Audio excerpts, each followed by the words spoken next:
Hello, I'm John Malachowski, and I'm the Laser Manufacturing Manager for FLIR Systems here in Bozeman.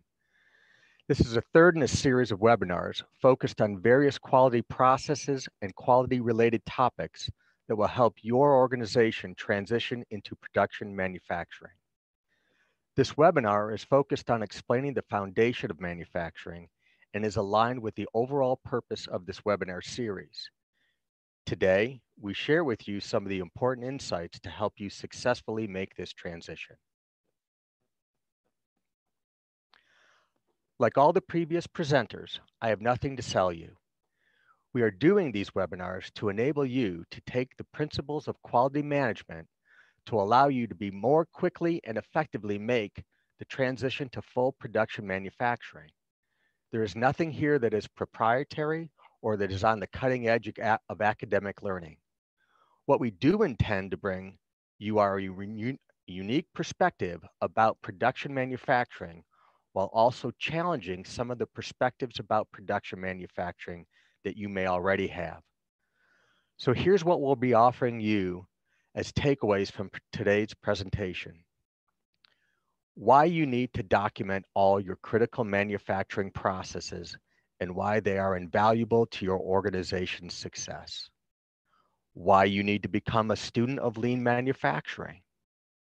Why you need to design ease of manufacturing into your products from the earliest stages of design.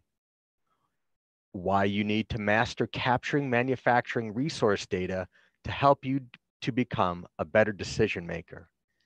And why you need to build and nurture a culture of quality. So let's get started. I want you all to think about Coca-Cola and Coca-Cola Company. They are a global brand that is known throughout the world. There isn't a place on the planet that you could go and likely not find Coke there. And if you buy a Coke anywhere on the planet, you can be rest assured that the Coke you know and enjoy in Montana will be the same Coke you'll find in Kathmandu, Nepal. They sell their product in the billions of gallons. Their scale and reach are immense, and it's exactly the same everywhere. And in a hyper-competitive beverage industry, Coke still makes millions of dollars year after year. Coke has been successful for many years and has acquired the knowledge that goes along with these years of experience. But there is one thing that Coke knows that is the secret to their success, and it's not the product itself. The core secret to Coke's success is their recipe. It has been created, perfected, and is now a very guarded secret of the company. The product is out in the world every day, but the secret, and along with it, the future success of the company, is known that where the value is. Likewise, with everyone getting started in manufacturing, the secret to the success of every manufacturing concern is their manufacturing processes. As the secret to every product is the design. They are forever bound together and serve each other. So think about this when contemplating transitioning your design into production. Understand the better you document production processes, the better the product. Think about what advantages great assembly processes and work instructions can provide. It allows you to make many products the same. It allows the ability to remove the art. It allows you to train others to make products so you can scale as necessary. The documentation of your processes becomes a foundational component of your company's reputation and success and is an essential part of the foundation of training. One of the first and easiest things you can do today to prepare your company for the transition to manufacturing is to fully document your processes. There is a 100% return on this investment. Value these documents like company gems because they are your company gems. I'm going to get straight to the point on our next topic. Become a student of lean. I say student because everyone that is on the journey of understanding lean is a student. Some may be further down the path, but the path does not have an end. You just get farther down the path. Lean manufacturing to some, and I would suggest that these are people who are not students of lean, is a paradox. To some, lean makes promises that are too good to be true. To others, lean is thought of as too constraining, too rigid, especially for those industries where constraints are high or flexibility is seen as imperative. To still others, lean is seen as something that is really only approachable or practical for companies that have reached a certain scale. I can assure you that lean is none of these. Once you get past the covers of the books and the anecdotal horror stories, you will find a set of principles and concepts that are truly easy to understand and imminently approachable. As ISO provides a fundamental structure to think about quality, lean does so with manufacturing. With very few exceptions, businesses have a limited and finite amount of resources in order to deploy to accomplish their goals.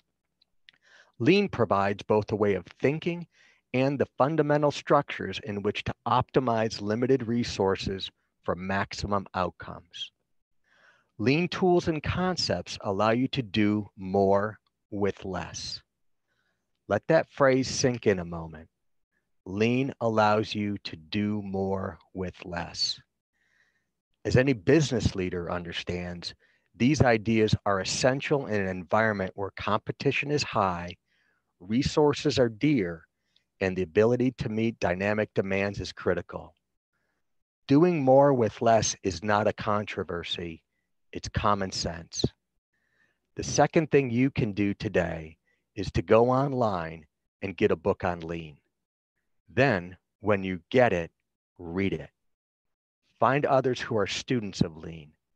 This group, the MPIA and the MMEC, can provide you with several names and resources virtually immediately who would be more than willing to share their perspective on lean. Once you understand the underlying principles of lean, you will see how these ideas can have both an immediate and future positive impact on your ability to make the transition to manufacturing. If you have decided that you want to become a manufacturer, you have made a conscious decision to move the finish line. If you have been a design shop, your goal up until now has been achieved when you ship a design package to a customer. If you've been a prototype manufacturer, your goal has been to produce a product that meets a design spec. Your success is achieved by building one. The decision to become a production manufacturer is a step level of complexity greater than either of these. The game is different, the rules of the game are different, and the demands of the game are different. Unlike a design shop or a prototype shop, you are no longer in the business of ones. You're in the business of hundreds or thousands. You really don't have a finish line. What you have is the need to be able to produce the same product over and over without variation within a cost target where you can make some profit and with a product that meets all of your customers' expectations for cost, quality, and timing. The variables that affect your ability to do this consistently are virtually infinite. A third critical action you can take today is to begin to take the necessary steps to design your products that anticipate these variables and eliminate the risks associated with each of them as much as possible. For those who have been working to get a concept to become a reality, you need to properly acknowledge and celebrate your accomplishment. There's nothing trivial about this. However, production becomes the routinization of formerly major accomplishments. To make this easier, adopt a mindset of designing your products for manufacturability. Down the road, you'll be grateful you made this decision. At the infancy of manufacturing, The completion of every unit will feel like the completion of a singular project. When you're here, you're in the pre-production stage of manufacturing. Or in other words, you're in the project manufacturing phase. Every product completion will feel like its own project. During this phase, you'll need to capture various forms of information that provide you the data necessary to fully understand all the resource requirements necessary to complete each unit. There are some obvious things like your bill of materials, the tools and equipment necessary, or the floor space required as examples. Do not over-trivialize here. Start thinking about the tools and equipment more deeply. Start speccing out all critical tools and pieces of equipment. Put all the essential tools on a list and keep this in a secure area. If you need to scale your manufacturing in the future, you'll be grateful you did this now. Capture details on this document like model numbers, serial numbers, quantities, and any other critical information. This will come in handy later when you encounter issues with traceability and configuration management. So as a fourth actionable task today, begin tracking your time for every operation to the minute. This data has many uses. You can use this data for control charts to help you understand process stability. You can also use this data to allow you to understand the labor cost component of your products. Additionally, accurate understanding of operation time can help you with labor capacity planning, which will be extremely helpful when you want to extend meaningful timing commitments to your customers, as well as help you make better staffing decisions. The more data you can capture about the resource requirements of your products, the more you will be able to control the cost of your product and more accurately understand your capacity to produce your product. Doing this well will then lead to results like increased profits, business growth, more and more satisfied customers, job satisfaction for your employees, and ultimately to your business's success. Now we come to the last but not least important topic of today's presentation. The topic is nurturing a culture of quality. We're using the term nurture here very specifically. The definition of the word nurture according to Oxford is, quote, the process of caring for and encouraging the growth or development of someone or something. Do not miss the subtle inclusion of the word process here. You might have heard this word during these webcasts before, and its theme is critical to your understanding of your success and quality in business. But the key theme here is subtlety. In the same way you don't eat an elephant in one bite, you don't create a culture of quality in one presentation or one employee interaction. It's done in a much more subtle way. It's done with and within the words you use when you're communicating with your team. It's done in a way in which you perform any actions you do, especially those actions that others see. It's done in how you either formally or informally reward your organization. And it's done when you have prepared your team in a way in which you enable quality. Every small, subtle thing you do that signals your commitment to quality are the things that nurture a culture of quality. The more you integrate themes of quality into your conversations, you're nurturing a culture of quality. Every time you choose to use the best method to accomplish a task over the most expedient, you're nurturing a culture of quality. And every time you recognize an employee for their contribution to quality, you are nurturing a culture of quality. What can you do today? A very easy thing you can do immediately is to look for those areas in your organizations that are examples of quality and point them out. Share a quality story to a peer or team member, and especially if you're a leader, be extremely aware that you're always setting an example. So lead by example. If in a moment of pressure you demonstrate your commitment to quality over expedience or economy, you'll be setting the tone for that later on. In the future, you can expect to have others operate at a high level of quality when confronted with pressure. If you do this consistently, you're enabling quality. Of course, the opposite is equally true. It's your choice. So what have we accomplished today? If we've been successful, we've left you with the following as you prepare to transition your organization to production manufacturing. Number one, document your work processes and consider them your company jewels.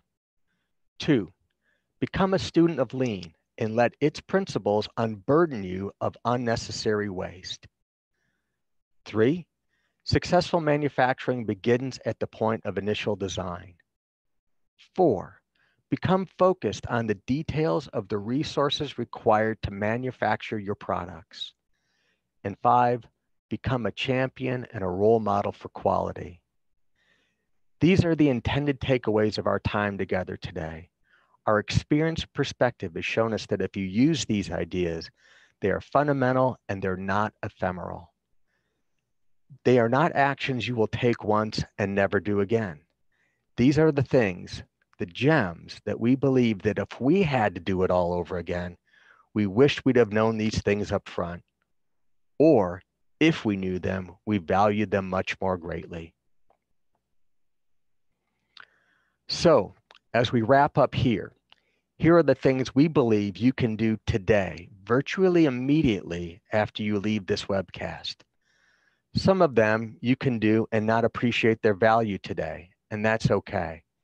We assure you there is value in each one of these ideas, each one of these tasks. So what can you tangibly do today? Go back to your business, your shop, your lab, or your office, and begin to formally write down the steps you take to build the products you'll be making. It may not be perfect, but it will be a start on your journey. Get a book on Lean and read it. If you get 10% of the material, you'll be better off.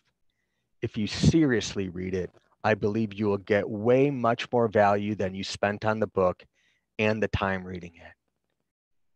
Make sure your entire team understands that the goal is not just to build one unit successfully. The goal is to build hundreds or thousands. Start tracking the resources necessary to build your products. Be a master of detail here. In this case, more is actually way better. And nurture and enable a culture of quality by being a role model for quality. Challenge others in your organization to be role models too.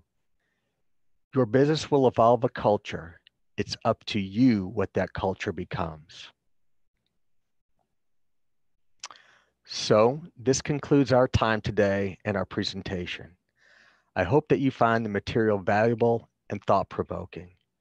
It's our goal to share our collective experiences with you so that you can become more successful more quickly. Our insights we share with you today are intended on providing just that. We understand your time is valuable and hope that we honored your valuable time. We would like to thank the MPIA for creating the opportunity to bring this information to you. And we thank Mary Johnson for creating the space to produce this webcast. We wish you all the best of success, and let's leave the luck to those who don't prepare for their success. Stay healthy and have a great day.